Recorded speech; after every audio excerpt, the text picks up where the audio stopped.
Welcome to this webinar. Before we begin the presentation, I want to provide you with a few housekeeping items. On your screen, you will see a taskbar with icons. Each icon is assigned to a particular element of today's webinar. Click on the person icon to learn more about today's speakers. Throughout the presentation, you can network with others or submit questions to the speakers in the Q&A and chat box next to the slides. Download resources from the cloud icon. After the webinar is over, please take our survey to tell us how we did. Today's event is being recorded and archived and will be available within 24 hours. For on-demand questions or comments, send us an email by clicking Need Help? Email us. If you experience any technical issues today, please refresh your browser by hitting F5 for PC or Command R for Mac. And now I'm excited to turn it over to today's moderator. Good afternoon and welcome to this webinar, Building the Business Case for Critical Event Management. This event, brought to you by Security Magazine, is sponsored by Everbridge. I'm your moderator, Maria Henriquez, Assistant Editor of Security Magazine. Thanks for joining us. Today's presenter is Scott Morrison, VP of Product Marketing at Everbridge. Mr. Morrison has over 30 years of marketing, product management, and sales leadership experience.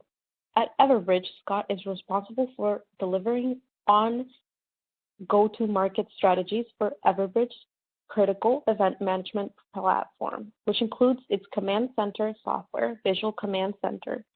Mr. Morrison has spoken at numerous conferences and events in the US, Europe, and Asia on topics ranging from risk management and business resilience to customer experience. Don't forget to submit your questions, and later in the program, our presenter will address as many as possible. Today's event is being recorded and archived on securitymagazine.com. And now I am excited to turn it over to today's presenter, Scott Morrison.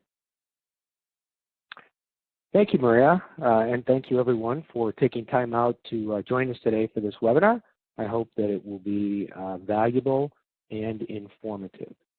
So today we're going to talk about building the business case for critical event management, or as it is referred to in short form, CEM. But before we get into building the business case, I thought it would be helpful to define what we mean by the term critical event management. So many of you that are probably attending this webinar are either in security or business continuity. And as such, you deal with a variety of what we'll just call bad things that are occurring out in the world. Those could be things that range from active shooters to maybe risk to your travelers or remote workers. They could be IT outages or disruptions or supply chain types of disruptions as well. So there are a lot of these things that are happening, but not all of them are necessarily a critical event for your organization. So what makes one of these bad things a critical event? Well, if we think about those risk events or those bad things, they can be internal, they could be external, they could be man-made or naturally occurring. And as you can see, they cover a variety of different things. And then there are those things that as a security or business continuity professional that we are charged with taking care of. Those could be our people, they could be our buildings or facilities, they could be operational assets like supply chain or IT, or even our brand and reputation. And so we're going to call those our assets, our organizational assets. And it's really only when one of those bad things or risk events somehow directly or even indirectly threatens those assets. And that is what we're going to define and call a critical event. And as it turns out, just identifying where that intersection is between a risk event and an asset is really hard for some organizations because of all of the data that you have to go through, and the fact that those risk events are often not stationary. They could be moving, like for example, a hurricane or another type of weather event. And sometimes those assets are also not stationary. They're moving. So it makes this a big challenge to identify what is a critical event.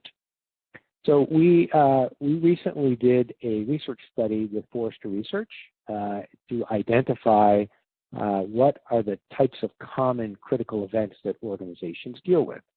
And as you can see from the results of the research, they revolve around a variety of different types of events, from natural disasters to theft, either physical theft or intellectual property theft.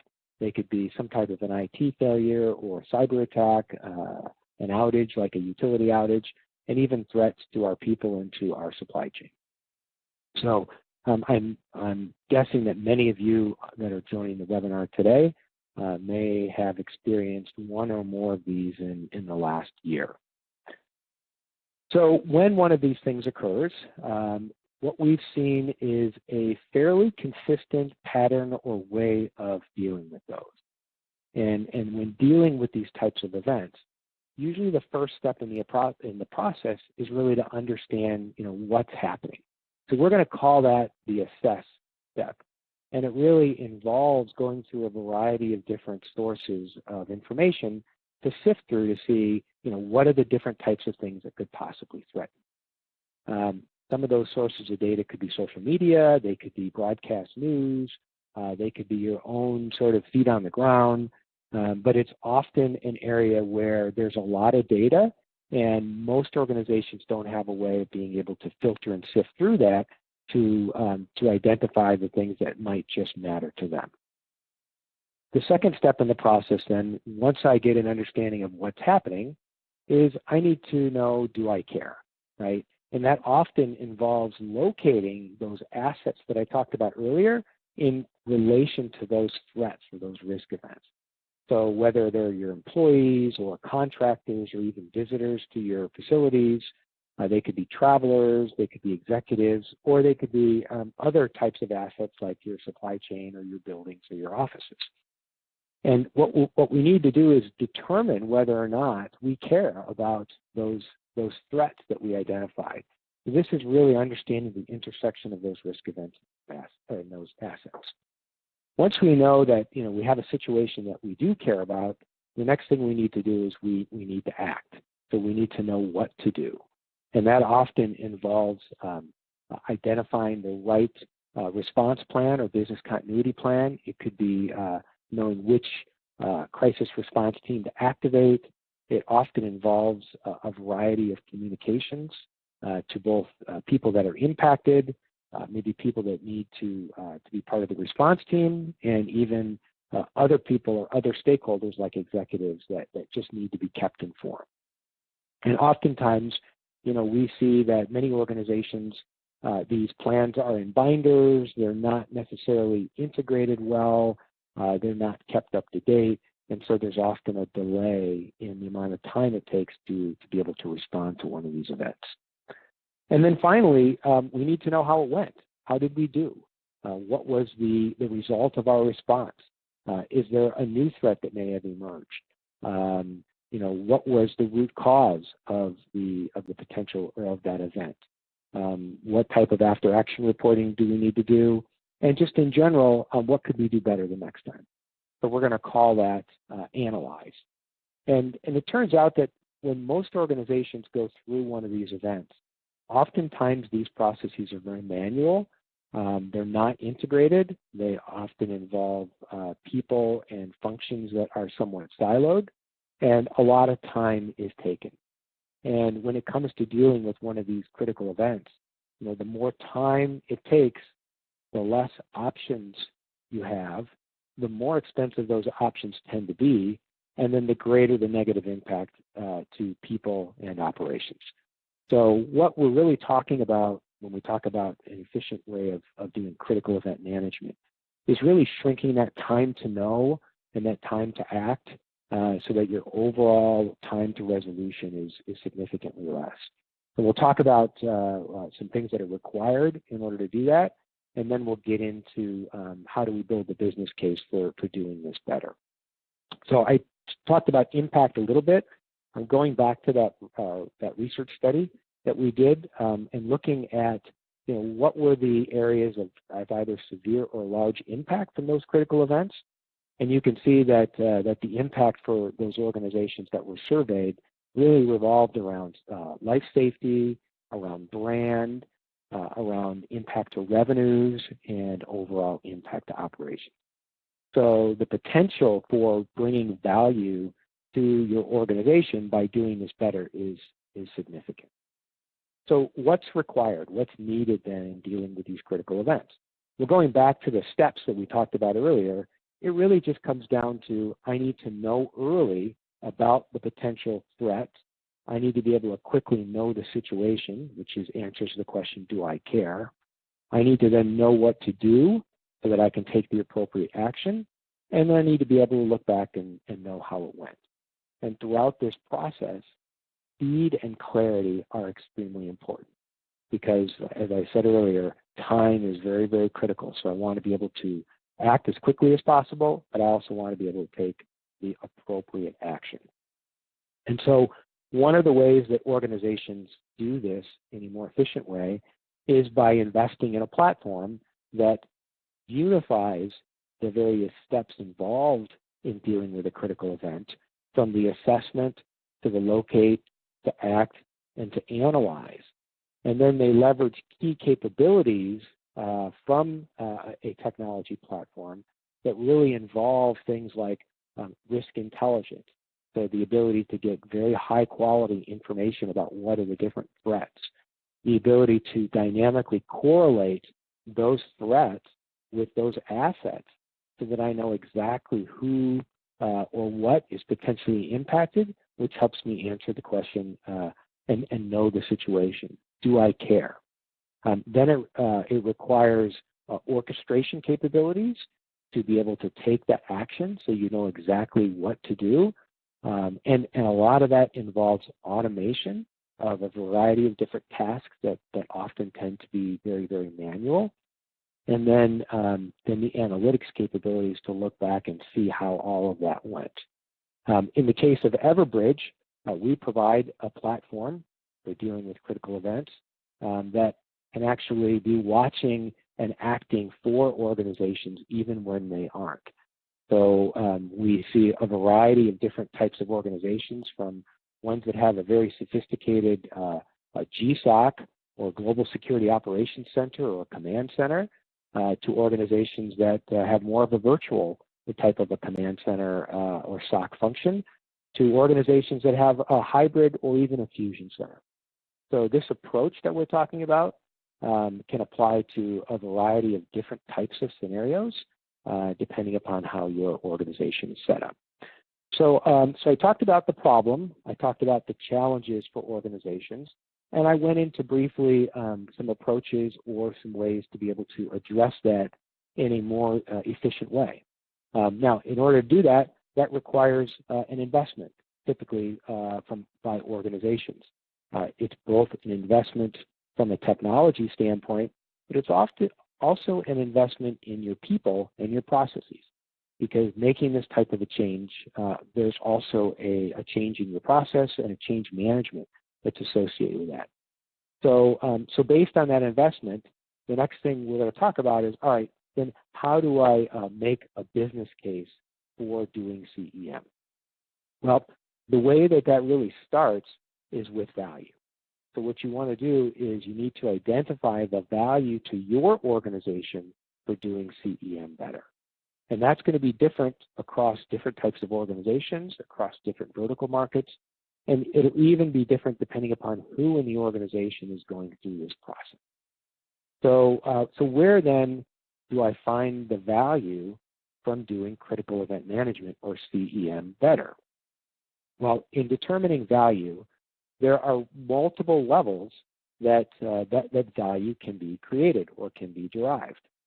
So at sort of the base level, and this is often the role or the charter of safety and security, is protecting your people and protecting your assets. And that often delivers value in the area of cost avoidance.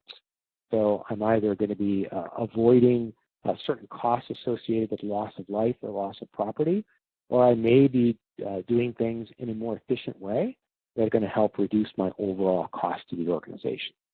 Now, the reason why that's at kind of the base of the pyramid is it's foundational.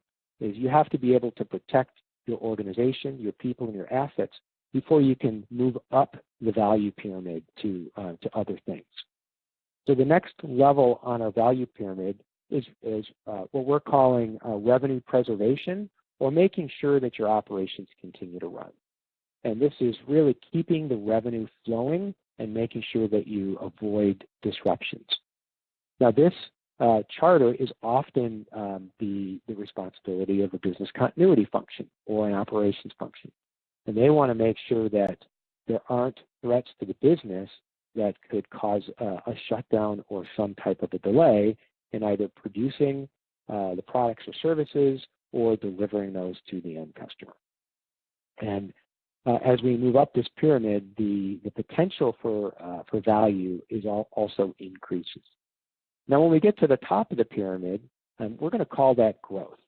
And that's really involves, leveraging risk resiliency in a way to help grow the business, move into new markets, capture new market share, improve share value or stock price.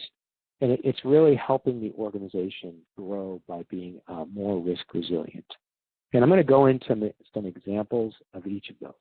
But that growth part of our value pyramid is often something that's very interesting when it comes to the C-level people in your organization, whether it's the CEO or the CFO or a COO or somebody that has much broader responsibility.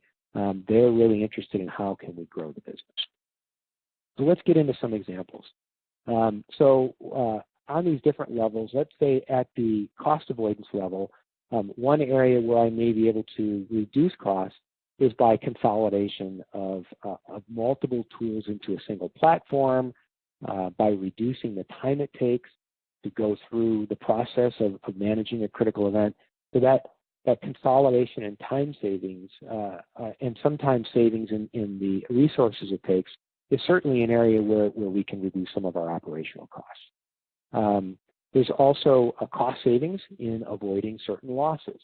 So, for example, waiting too long to respond to certain types of events could cause, damage to inventory, damage or loss of assets.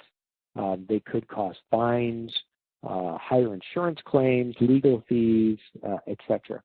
So, again, other examples of that cost avoidance value.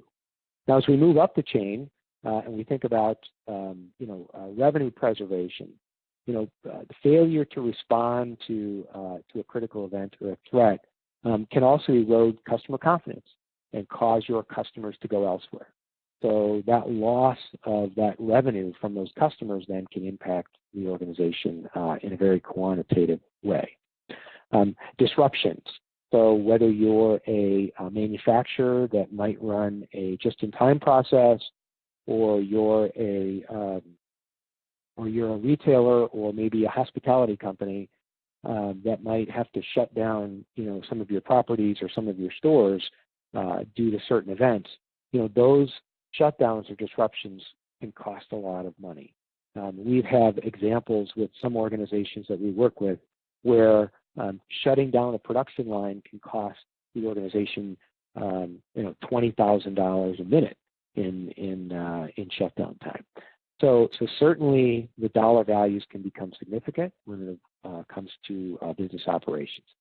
And then at the very high level or the top level of growth, there may be corporate initiatives to grow into new markets, and better risk resiliency might allow an organization to be able to operate in a market that it might not otherwise be able to. Another example is we have some examples of organizations where their risk resiliency allowed them to stay open while their competitors had to shut down. And it gave them the opportunity, the ability to take market share away from their competitor and grow the business. So when we're looking for value, we want to not just think about sort of one level, but think about the multiple levels that can deliver value. And a single type of risk event or disruption can also deliver value on multiple levels. So let's take, for example, a protest. Certainly, a protest around or near one of your offices or facilities can put your people or your assets at risk. So, at that sort of base level, there's an impact there.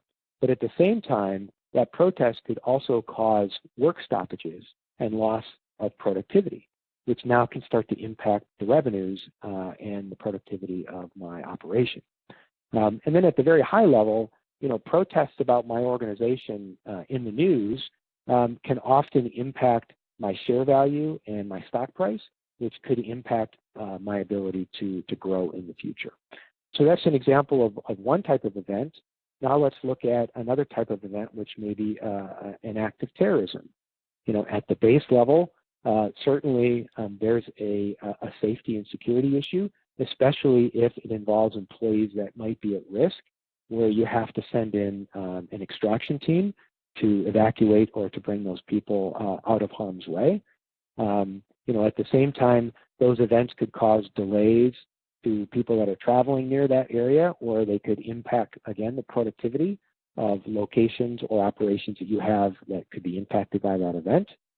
And then, at the highest level, it may, the inability to deal with that could cause you to have to avoid doing business in certain areas if you don't have the tools and the capabilities in place to be able to handle those types of events. And then the last example I'll use is severe weather. At least in North America, most parts of the country deal with some type of weather or natural disaster event, so it's one that we see very, very common. Again, at the kind of that cost avoidance, safety, and security level, there could be damage to assets if you wait too long to be able to take action. Then from an operational standpoint, we talked about shutdowns. We have examples of clients that we work with, where with the ability to better handle these types of critical events, we're able to narrow down the locations that they had to shut down so that they didn't suffer revenue losses for those locations, and they were also able to focus their recovery resources on the locations where they were going to be impacted, which helped them resume back to normal operations after the event. And then I talked about the example earlier, which is we've had some organizations that were actually able to gain market share when their competitors were closed because they were able to better anticipate the impact and able to get their resources and their people lined up with where they were needed. So just an example of kind of 3 different types of risk events that all have the opportunity to deliver value on each of those 3 levels. So where then else could I look for value when it comes to dealing with critical events? So another way to look at it is to think about the value chain of an organization, which is how does a company make its product or service, sell its product or service, provide support to its product or service, or just operate as a business. So they could be things like involving how do we operate at our headquarters, what does our supply chain look like, where are our points of production, where are our points of revenue, where are our points of service, and then what about our employees that make this whole thing happen, and how do I better support them? So thinking about that, when one of those bad things happen, they could either be planned or forecasted at least ahead of time, or sometimes completely unplanned, but they have impact on our people, our assets, systems, maybe our operations, and our brand. And as I mentioned earlier, those can create an impact on revenues, on costs, and even on life safety.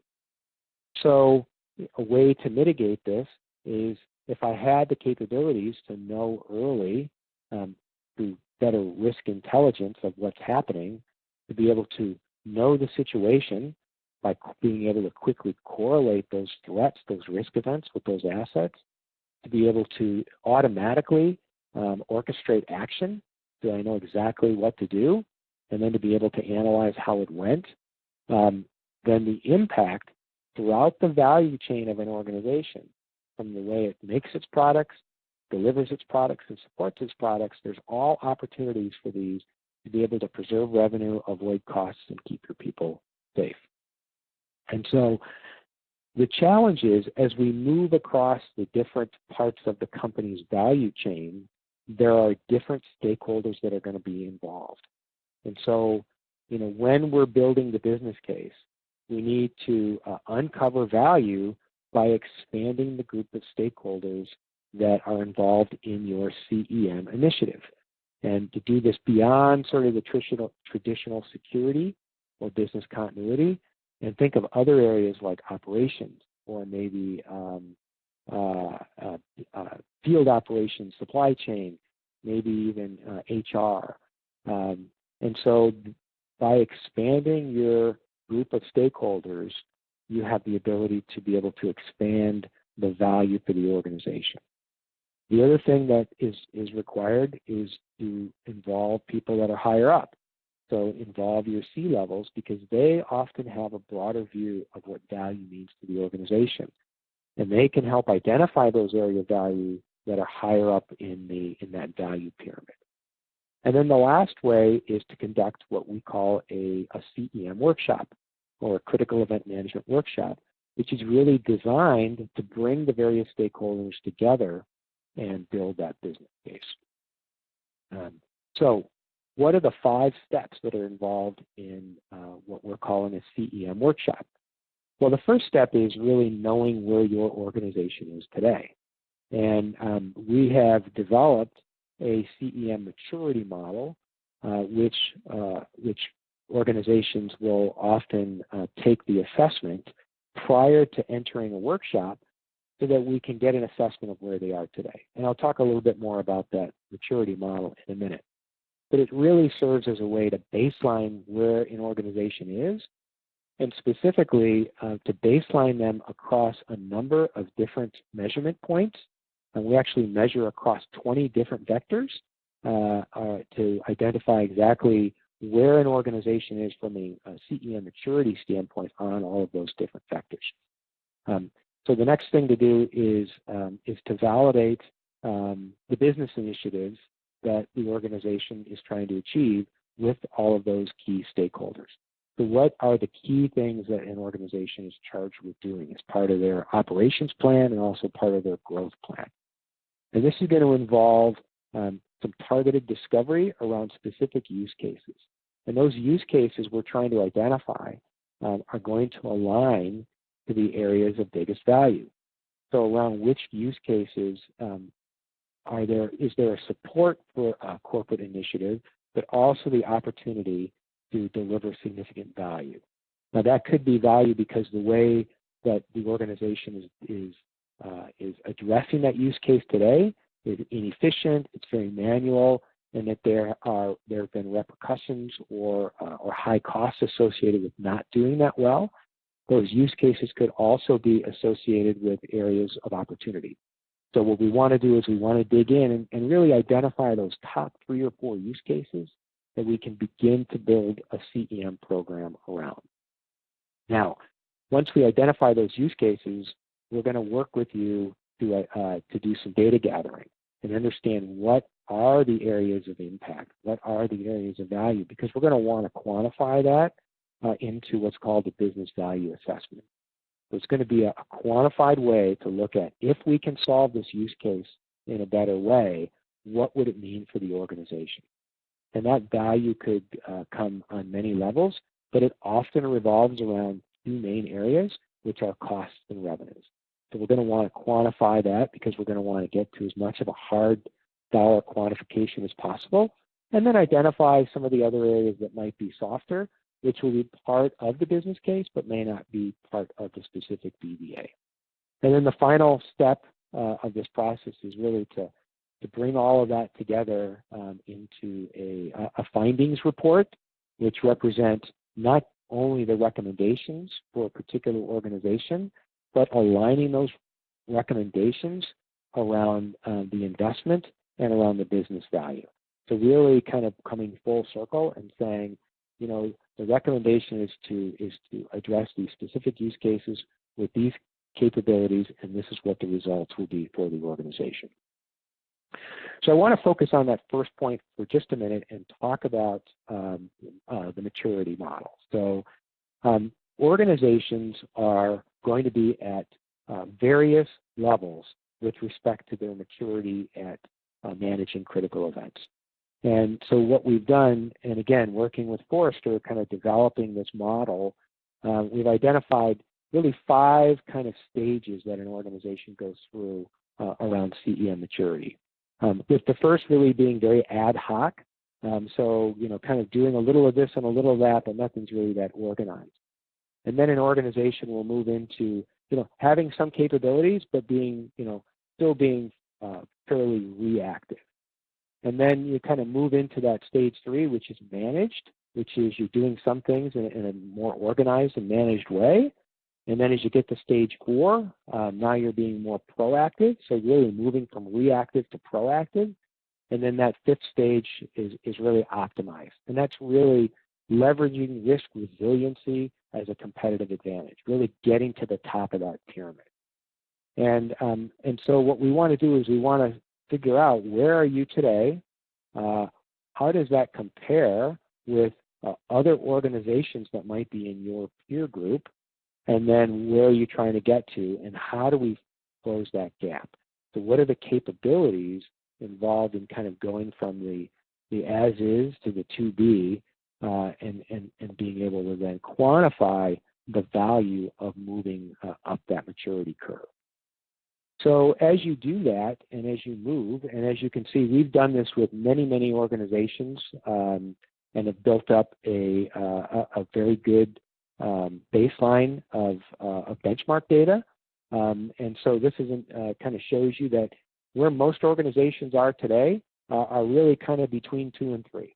So they're doing some things, but they're still somewhat reactive. They've got some tools to have become more managed, but they aren't quite there yet.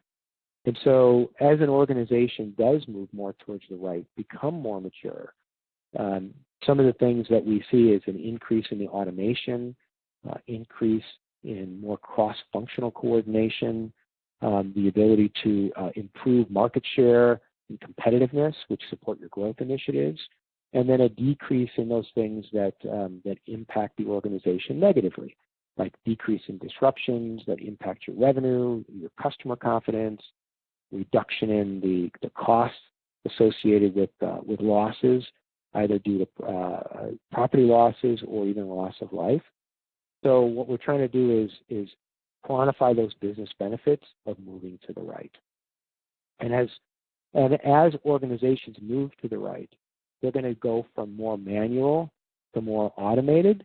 They're going to go from a more of a siloed to a departmental, more of an enterprise approach, and they're going to more and more be leveraging analytics to be able to continually improve the way that they deal with these types of critical events.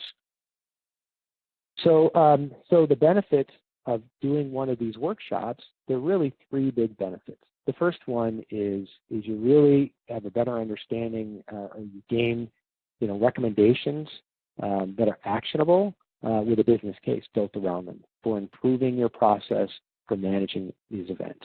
And this is done through both the findings report as well as a business case, and the benchmarking using the CEM maturity assessment. The next thing, and this is something we often see, is that organizations don't necessarily talk within their own organization very well. So what we see is that these workshops tend to facilitate a much stronger cross-functional collaboration, and oftentimes organizations gain a better understanding of how they even do business and what are some of the opportunities that they can take advantage of for improvements. They don't involve technology at all. They just involve better processes and better ways of doing things. And then the last component is really getting that exposure to best practices, to see what other organizations are doing and learn from those best practices for managing these types of critical events. And so, again, the outputs of doing of this is really, it really becomes your business case for embarking on a critical event management program. It's the findings from going through the workshop, the quantification, the business case of the BVA, and then that maturity assessment. So So we encourage organizations to think about their critical event management program as a corporate initiative, to think about it beyond just a security or business continuity function or responsibility. Really think about it as an organization-wide initiative, which involves many stakeholders from different parts of the organization. To think about value creation on multiple levels, from cost avoidance to revenue preservation to growth, and to recognize that as organizations embark on doing critical event management in a more unified way, that you don't have to boil the ocean. You don't have to get all the way to sort of that stage 5 optimize. That most organizations go through a process where they just want to continually move to the right on that maturity curve, and to be able to understand what the investment is for moving and what the corresponding value is as the return on that investment. So at this point, I'm going to turn it back over to Maria, our moderator, and see if there are any questions. Thank you so much, Scott, for a great presentation. Before we have our presenter address some questions that have been submitted throughout the program, I wanted to remind you that we would love your feedback in our webinar survey to help improve our program. And now for the first question. Jim Wilson asks, how do you put a dollar value to the what-if scenarios that haven't happened yet?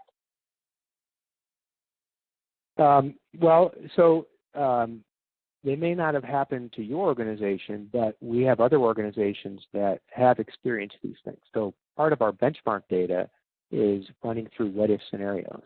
So, and part of what we do when we look at those use cases is we say, is this a use case that is, either likely or could potentially happen to your organization? And if not, then that might not be an area where we want to try to build the business case on, right? We want to look at those use cases that are more common to your organization. But if it is something that is a threat that an organization feels very strongly about, then we're able to look across all of the benchmark data that we have to be able to ascribe some value to being able to do that in a better way. Thank you for a great response. Another question is, where do you typically see the biggest areas of value for a business case for CEM? Yeah, so that's a great question. Again, oftentimes when we start out with maybe just the security group, and we're looking at just like operational efficiency and cost savings with consolidation, those typically aren't the biggest areas of value. So being able to save, time and being able to maybe reduce the amount of resources it takes to do a certain function certainly has some economic value, but it isn't usually where the big value is. However, it's necessary in order to get to the big value.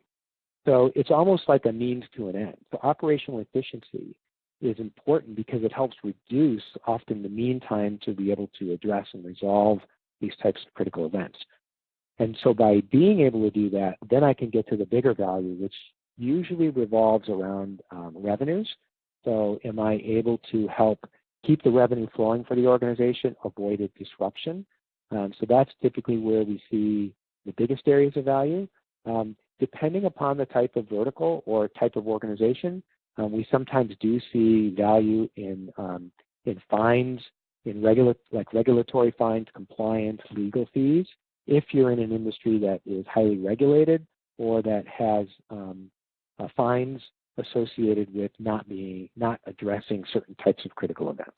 But I would say that operations and revenues are usually an area where we can uncover quite a bit of value. Okay, thank you. A second question is, security is often seen as a cost center in the organization. How can CEM help security be viewed more as an enabler to the business? Yeah, and that's a great question. And we're seeing a change in the role of security more and more over the last couple of years, where security was often kind of viewed as that cost center as I guess the gates, guards, and guns, or the badges, the physical access control, and we're seeing sort of a change in that role of security, and we're seeing some of the more progressive chief security officers and directors of security really look for ways to help the organization. So a couple areas that we've seen are security reaching out to supply chain, security reaching out to other types of operations like field operations or field services, because security they're already monitoring a lot of the events that impact life safety and sort of physical security, and those same events can also impact operations. So they are in a really good position to provide that service to other parts of the organization. Okay, thank you, Scott. Another question, what if the metrics for the business case are not as easy to get? Can a quantification still be made for a business case? Yes, and there oftentimes, sometimes that data isn't available, or it's maybe difficult to get. So that is why we have developed some benchmark data. So if an organization doesn't know what their numbers are, then we can say, well, we know what, for example, a typical cost is for a manufacturing shutdown, or for retail operations for a store closure for a day, or for typical fines or workers' comp claims for certain types of incidents that happen. So we're able to kind of go from that broad, that library of data that we've collected, and be able to apply some of that to a specific company and make estimates based on the type of business that they are. Okay. Another question. This sounds like a bridge between crisis, emergency, and incident management and the incident command system. Is that accurate? It is. So critical event management, that is actually a really a great observation, is that critical event management is really unifying a variety of different processes or tasks that might have been done in more of a siloed way. So whether it's incident management or crisis management, or even like a traditional SOC or command center function, and really thinking about it more broadly, is how does a critical event impact my organization? So it is really looking at it more holistically, and thinking about all of the different stakeholders that are impacted when something like this happens to an organization. Because these events don't just impact security; they don't just impact your crisis management team. They can have an impact across the entire company. Okay, thank you, Scott. Another question is the maturity assessment available online for a self-assessment? It is, and so you can take the assessment online. I think that probably after this webinar, an email can go out to the attendees, and with some instructions of where they can take the initial assessment. But yeah, it is something that is we've automated it so that it can be done online. Okay, thank you. And how would a CEM differ, let's say, from a retail place or between a house of worship? I'm sorry, can you repeat that question? I missed it right at the beginning. Yeah. How would a critical event management procedures differ from retail or a house of worship? Yeah, so those are somewhat diverse examples, but at its core, both of those scenarios deal with life safety. They deal with the public, people that aren't necessarily your employees, so to speak, are coming into your building or your facility. So there certainly is a life safety issue involved there. On a retail side, there's probably a revenue impact. In a house of worship, there are other impacts that have to do with reputation, They may have to do with, the impact depending upon if it's a house of worship that may be involved with sort of a broader organization. What impact does that have on the image of that organization? And then there are ways to quantify sort of what that impact has. So and the process for dealing with that is very, very similar, right? It's understanding as early as possible about a potential threat, and that could be through social media, that could be through other types of risk identification types of sources. There's a very similar procedure in dealing with it from a crisis management standpoint, and then kind of dealing with the aftermath. So again, very different types of scenarios, but some common use cases that could go across those. Mm-hmm. And how would you say social media has been helping with managing critical events or emergencies that occur? So the emergence of social media has been sort of it's been a good thing and a bad thing, right? So the good thing is social media is fast, and it often can provide information well ahead of broadcast news or traditional news sources.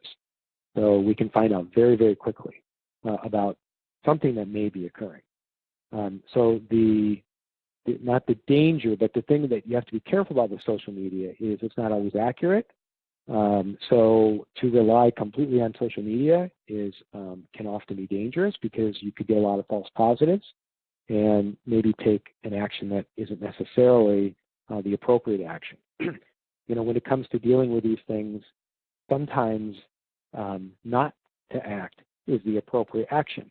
And what I mean by that is, if you unnecessarily evacuate a building or shut down, there are costs associated with taking action that wasn't necessary. So social media can often point organizations in that direction. The other thing around social media is that it creates a lot of noise. So oftentimes you'll hear a lot of things that you have to filter through before you get to something that is really relevant. So it's a good thing, certainly. We leverage social media as one of the sources for risk intelligence, but don't rely on that as the only source. Okay, thank you, Scott, for a great answer. Another question is, how does a small nonprofit justify the expense in CEM for handling their crisis? Yeah, and smaller organizations, they deal with the same types of things, but maybe not. They don't necessarily have the same resources. So part of going through the workshop and building the business case is making sure you right size the approach or your CEM program. So you want to be able to right size it for not just your use cases, but your budget, and be able to, and that may involve not having as much of a fully automated end-to-end sophisticated solution.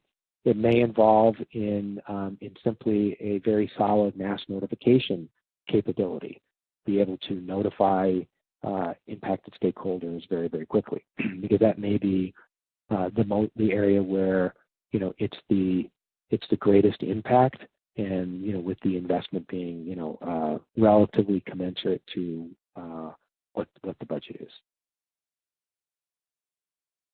Okay, thank you so much, Scott, for taking the time to answer the questions. That's all the time we have today for those. Please join me in thanking Scott Morrison for his presentation, as well as our sponsor, Everbridge.